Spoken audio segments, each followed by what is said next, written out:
예, 11시 20분 넘어가고 있습니다. 오후장을 준비하는 오후장 터닝포인트 시간입니다. 시장이 조금 중심을 잡아가는데 기대만큼 또 강하진 않습니다. 오늘 유니스토리 자산운용 김장렬 투자전략본부장 오셨고요. 위즈웨이브 이권희 대표님도 함께하겠습니다. 어서 오십시오. 네. 안녕하세요. 네, 고민 있는 시장 반등은 좀 나옵니다. 이슈 보면서 하나씩 얘기하도록 하죠. 터닝포인트 첫 번째 포인트는요. 네. 삼성전자, 네. 품질 테스트, 미통과설, 네. 반도체 어떻게 봐야 되는 거. 그러니까요. 아침에 뭐 기사가 이제 개장 전에 이 엔비디아 납품 미통과했다고 기사가 나길래 아니 통과 못한 걸 기사를 왜 쓰지? 그런데 뭔가 있었던 거죠. 그러면서 이제 얘기가 나온 게 4세대는 통과를 했는데 5세대를 통과하지 못했다. 이렇게 정리가 되면서 뭐 통과 안 한 것도 아니고 한 것도 아니고 뭐 그런 상태인데요. 김장렬 본부장님 일단 팩트 체크부터 좀 해주십시오. 외신 보도를 중심으로 해서. 그게 팩트인지 아닌지를 모르겠습니다. 기사 체크. 네. HBM3는 통과되고 3E가 통과 안 됐다는 거잖아요. 네. 그렇죠? 네. 근데 가장 어드밴스된 그거는 3E죠. 그렇죠. 예. 그리고 이제 그것은 보통 이제 올 연말에서 실제로 내년에 매출에 영향을 많이 미치는 그런 거고요. 근데 하이닉스 이제 그쪽에 납품이 됐고. 시작했죠. 예. 시작 막 했다 그러고. 예. 그래서 그거가 그게 경쟁의 핵심인데 그거 빼놓고 그전 거 됐다는 거니까 이거를 뭐 주가에 어떻게 반영돼. 그런데 사실은 주시장에서는 기대는 있었지만 확인이 안 됐기 때문에 미통과된 상태로 끌어왔던 거죠. 그렇죠. 근데 아직은 시간이 남았죠. 뭐냐면 7월 말에 삼성 실적이 있고 보통 애널리스트들이나 펀드 매니저들이 통과한다고 한 것들이 빠르면 뭐 8월 달이었기 때문에 완전히 이제 흔히 얘기했을 때 시쳇말은 나가리 됐다 이렇게까지 폄하할 수는 없는데 어쨌든 기스가 난 거죠. 이게 나쁜 맛 써서 계산하는데 하여튼 이게 흠집이 난 거예요. 괜히 안 그래도 뭐 바이든이고 뭐 트럼프고 한마디씩 해짰었는데 주식이 다른 거 갈 때 반등을 못하는 아주 안 좋은 우리나라의 가장 큰 시가총액이 큰 주식이 그 모양이니까 좀 기분이 안 좋습니다. 나는 그게 팩트죠. 미통과설은 정확히 얘기하면은 핵심적인 가장 어드밴스된 제품에 대해서 통과가 아직 진행되지 않은 것 같습니다. 이게 정확한 것 같습니다. 네. 그 시장은 결국은 뭐 이전의 버전 또 이제 뭐 중국으로 납품하는 지금 버전보다도 낮은 제품에 탑재하는 거라니까 어떻게 보면 사실은 뭐 상징적으로 테스트하는 과정이죠. 이제 본 제품은 5세대 제품이라는 거고 이제 삼성은 사실은 그 다음 단계까지 노리고 있는 거잖아요. 그러면 향후 전망은 어떻게 보세요, 삼성전자? 그 주식 말씀하시는 거예요? 아니 그러니까 이 뭐 반대 이 HBM 쪽에서의 삼성전자의 반격. 무작정 기다리는 수밖에 없습니다. 네. 그리고 제가 나중에 주가 얘기는 뭐 그 종목을 얘기하려는 거 아닌데 저는 제가 계산적으로 시간이 없으니까 그걸 논리적으로 어떻게 설명해 드리지 어렵고요. 한 10,000원에서 15,000원이라고 봅니다. 그 마지막 게 통과됐다는 소식이 들리면. 10,000원에서 15,000원 정도 주가의 플러스 요인입니다. 예. 그게 없으면요. 90,000원이 안 됩니다. 웬만한 실적이 나와도 3분기 실적이 14조가 넘어도 90,000원이 되기는 쉽지 않아요. 네. 이권희 대표님은 뭐 이거 뭐 무슨 양치기 소년도 아니고 이걸 가지고 계속해서 시장에 된다 안 된다 그러면서 노이즈가 나고 있는 상황인데 그 오히려 이제 삼성전자가 확실하게 이제 통과를 못했다는 얘기 나오니까 오늘 하이닉스나 아미반도체는 또 이스페타시스는 좀 올라옵니다. 시속 게임으로 어떻게 대응해야 될까요? 일단 제가 성명섭 애널리스트가 정리한 거가 올라와서 말씀을 좀 드리면 HBM3는 이제 엔비디아 퀄 테스트 후에 5월부터 공급 중이라고 얘기가 좀 나왔고요. 이미. 예. 그리고 3 8단 같은 경우는 단품 칩은 통과가 됐는데 패키징한 게 아직 좀 테스트 중이고 12단은 아직 그 단품 그 HBM 자체 칩 하나만 가지고도 지금 아직은 테스트 중이다라고 지금 얘기가 정리가 돼서 뭐 이게 기사가 거짓말도 아니고 진짜도 아니고. 그러니까요. 정확한 그 애널리스트가 팩트 체크를 해줬네요. 그래서 3 같은 경우는 이미 이제 어느 정도 공급이 돼서 중국향으로 나가는 물량에 들어간다 뭐 이런 얘기가 나왔는데 아마 그 정도 수준에서 지금 진행이 되고 있는 것 같습니다. 그리고 이제 하이닉스가 반사적으로 올라오는 거는 하이닉스 제가 어제 계속 빠질 때마다 사셔야 된다라고 얘기했는데 20만 원 안 깨더라고요. 20만 원 깨면 또 기회가 또 왔을 텐데. 지금 이제 이거는 뭐 트럼프 트레이딩이 어느 정도 지금 마무리되는 국면이고 그러면서 이제 다시 한번 원래 좋았던 종목들이 다시 올라오는 거여서 오늘 전반적으로 반도체 소부장들도 같이 따라 올라오죠. 그래서 테크인 같은 게 급반등이 나오고 있고요.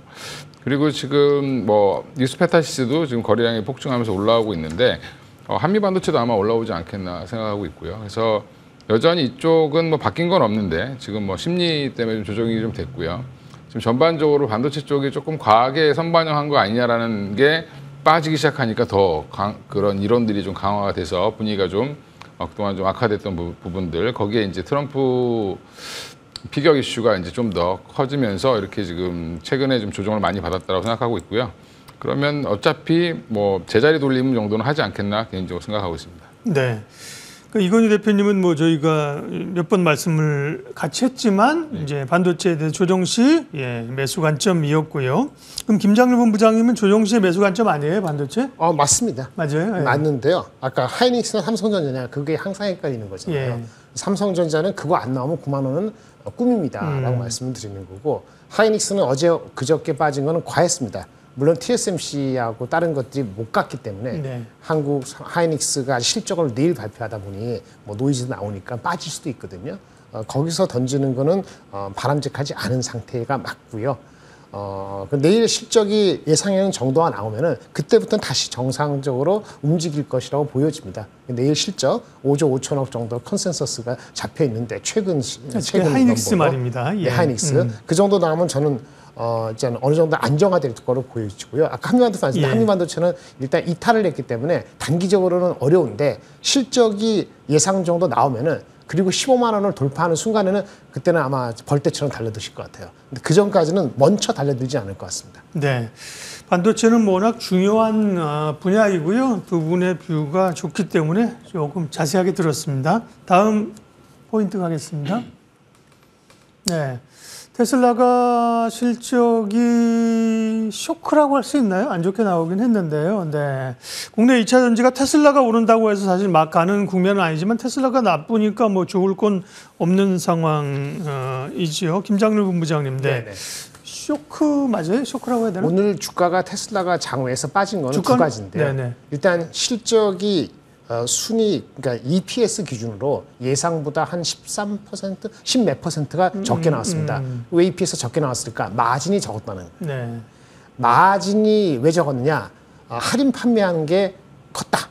이런 얘기예요. 그래서 할인 판매를 해서 인도량은 우려보다 나쁘지 않았다는 게 얼마 전에 발표돼서 좋았던 거잖아요. 그런데 마진은 안 좋아서 지난 분기 5.5에서 거의 많이 올라가지 못한 6.3%니까 이게 조금 걱정이 되는 거죠. 두 번째는 그 쇼크 넘버보다도 로보택시가 8월에서 미뤄졌다고 했지 않았습니까? 10월로. 예. 10월로 미뤄졌다 했는데 로보택시에 대해서 구체적인 뭐 일정이라든가 뭐 가타부타 별 얘기가 없었다는 컨콜에서 그거에 대한 실망감까지가 있는 것 같습니다.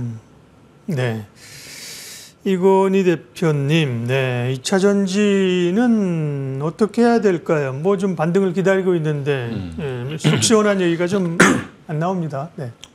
일단 지금 뭐 저는 개인적으로는 뭐 대통령이 누가 되든 2차 전지는 뭐 크게 영향을 받지 않을 걸로 보고 있는데 오히려 이제 업황의 동향이라든지 자동차 업계 이제 흐름 이런 것들이 더 중요할 걸로 보는데 지금 단기적으로 투자자들은 지금 트럼프가 되면 안 된다라는 생각을 하고 있기 때문에 그런 부분들이 여전히 반영되고 있어서 예전에 뷰는 여름에 사서 조금 길게 보고 투자해보자라고 말씀드렸는데 뷰를 변경해야 돼서 저는 차라리 총선 끝나고 사자, 대선 끝나고 사자, 미국. 네. 예, 미국 대선 끝나고 사는 게 맞을 것 같고요. 없으신 분들은, 갖고 계신 분들은 그래도 여기서 추가적으로 더 빠지기에는 좀 어려운 자리까지 내려와 있다고 보고 있습니다. 이제 LG 에너지솔루션 기준으로 봤을 때는.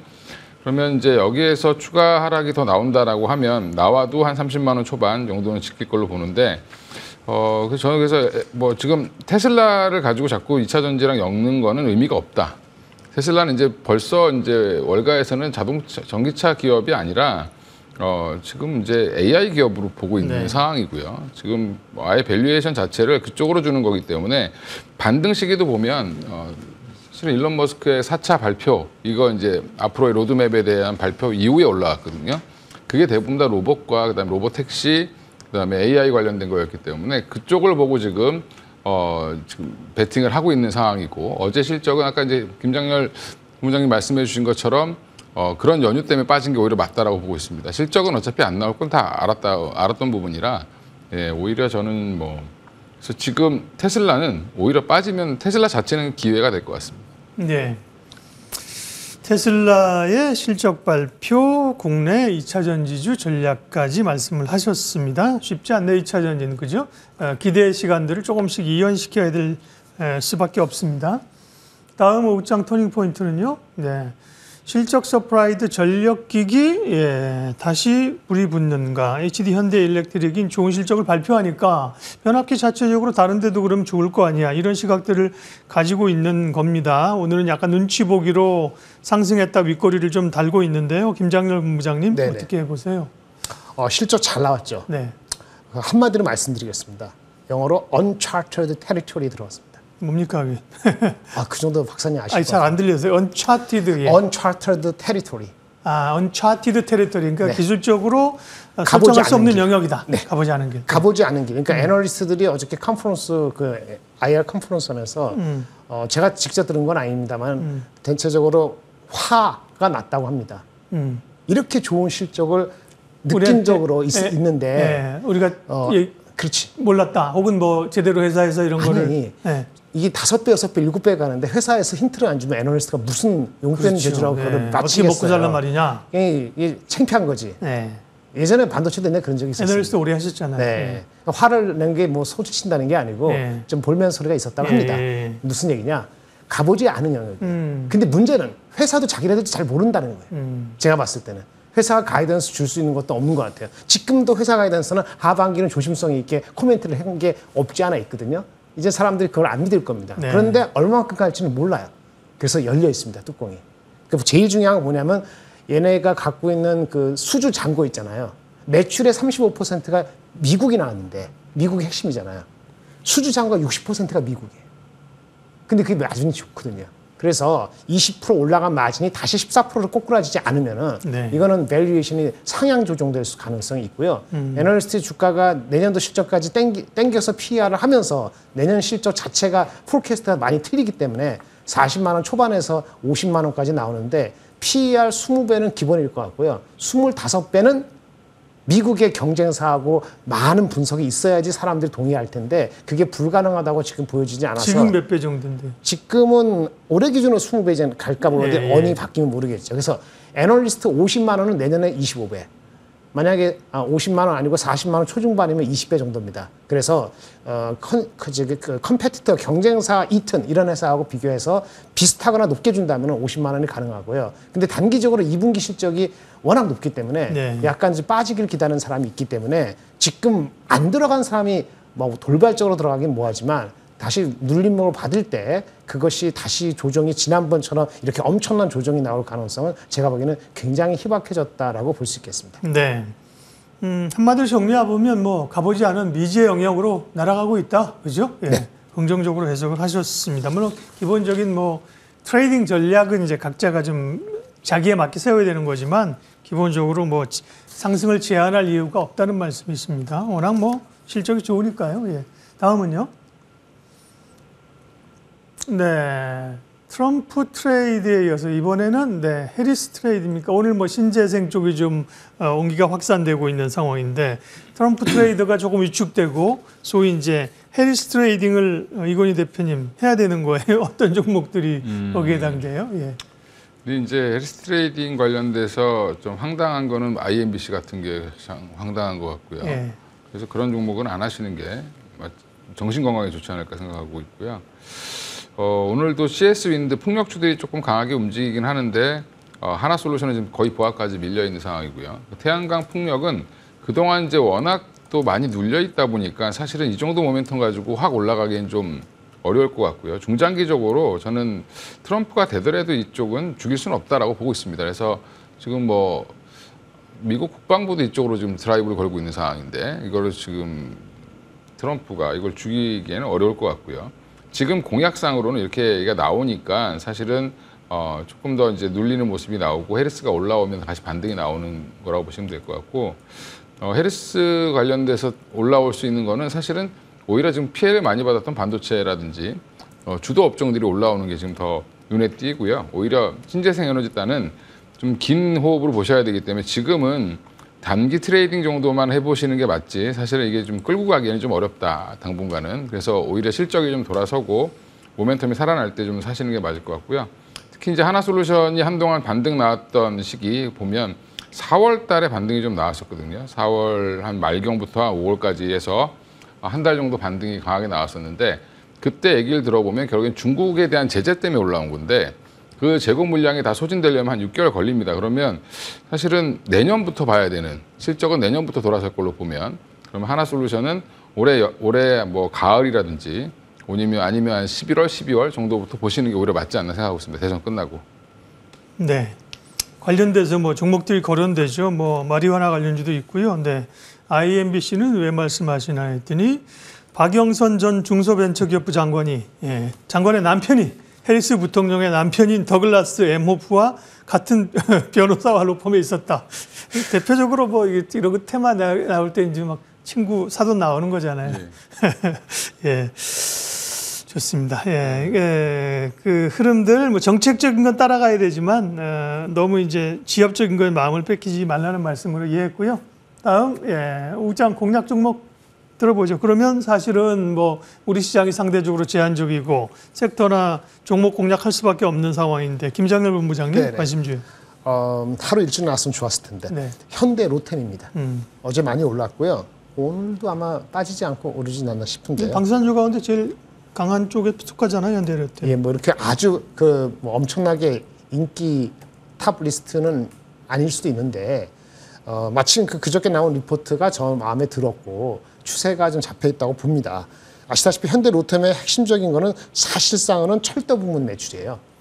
그 철도 부문 매출이 많다는 것이 밸류에이션에서 할인 요인이죠. 근데 이제 철도 부문 매출이 뭐 몇 년 전에만 해도 50, 60% 넘었는데 이제는 점점 낮아져서 내년에는 30%가 안 될 것으로 예측을 하고 있습니다. 그러면 점진적으로 밸류에이션 같은 넘버가 나오더라도 그렇죠. 높아질 개연성이 네네. 있는 거죠. 그래서 그거가 첫 번째 포인트고 그다음에 뭐 또 좀 기술적으로는 얘네들이 폴란드 향으로 나가는 것이 좀 지연됐거든요. 전차? 네, 폴란드 1차 수주하고 나서 지연됐는데 이것이 최근에 자주포 뭐 이런 계약이 완료돼 가지고 2차 계약은 조금 가능성이 있어질 것 같아요. 그래서 9월 달부터 그런 모멘텀이 있을 것 같다는 가능성이 있고요. 무엇보다도 실적, 2분기 실적에 대한 기대치가 많이 올라갔습니다. 한 1,000억 정도라고 하니까 컨센서스보다 한 20% 이상 좋게 나. 요즘에 실적 좋으면 확실하거든요. 미국도 한국도 마찬가지로 실적 좋고 그다음에 디스카운트 레이트가 중기적으로 내려가고 한 가을 정도에 폴란드 2차 이런 게 있어서 모멘텀적으로는 괜찮다.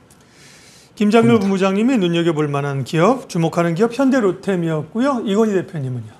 예, 저는 지금 보고 있는 게 비올이라는 종목인데 비올이 지금 제가 이제 미용 의료기기 종목 중에 뭐 클래시스가 대장임에도 불구하고 비올을 좋아하는 거는 상승 이후에 지금 계속 기간 조정을 받고 있는 중이거든요. 그래서 지금 박스권 행보를 보이고 있는데 올해 2분기 이제 가이던스가 한 73억 정도인데 오늘 나온 리포트 KB 쪽에서 보면 95억까지도 지금 보고 있는 상황인 것 같습니다. 그래서 생각보다 서프라이즈가 나올 가능성이 높고 비올의 장점은 기존에 이제 그 영업이익률이 저는 가장 큰 장점이라고 생각하는데 영업이익률이 거의 50%가 넘어가고 있습니다. 그래서 매출액의 절반 이상이 남는 회사다라고 보시면 되고요. 분기에 많이 나올 때는 뭐 58%인데 연평균으로 지금 작년부터 50%를 넘겼고요. 영업이익률 올해도 한 54% 가까이 나올 걸로 지금 보고 있어서 팔면 절반 이상이 남는다라는 부분이 저는 가장 밸류에이션이 좀 높아져야 된다고 보고 있고. 또 하나 이제 원래 하고 있는 거는 사실은 이제 고주파 에너지 기반의 피부 미용 의료 기기를 이제 주로 판매하고 있는데 올해 이제 중국이라든지 브라질 발주는 본격화되고 있고요. 또 지금 소모품 매출이 발생하는 기간도 지금 단축되고 있어서 지금 회전율이 빨라지고 있다는 거죠. 그만큼 기기를 많이 깔아놨기 때문에 소모품 매출 비중이 계속 올라가고 있고 지금 또 하나가 지금 소송 마이크로 니들 특허 소송에 지금 우리나라 미용 의료기기 업체들이 다 걸려 있습니다. 여기에. 그러면 일부 지금 계속 승소를 계속 하고 있는데 관련해서 지금 관련된 이제 영업외 수익이 늘어나는 것도 있고 또 이제 앞으로 로열티 부분도 있기 때문에 땅 짓고 헤엄치는 회사가 될 가능성이 높다. 예, 이건희 대표님의 관심 좀 비올이고요. 타겟 프라이스는 어느 정도 설정하시죠? 저는 한 16,000원까지는 가야 되지 않겠나 생각하고 있고요. 네. 그래서 손절가는 9,000원으로 말씀드리겠습니다. 현재가는 1,910원입니다. 오늘 오장 터닝포인트 유니스토리 자산운용 김장렬 본부장, 위즈웨이브 이권희 대표 두 분 함께했습니다. 고맙습니다. 감사합니다.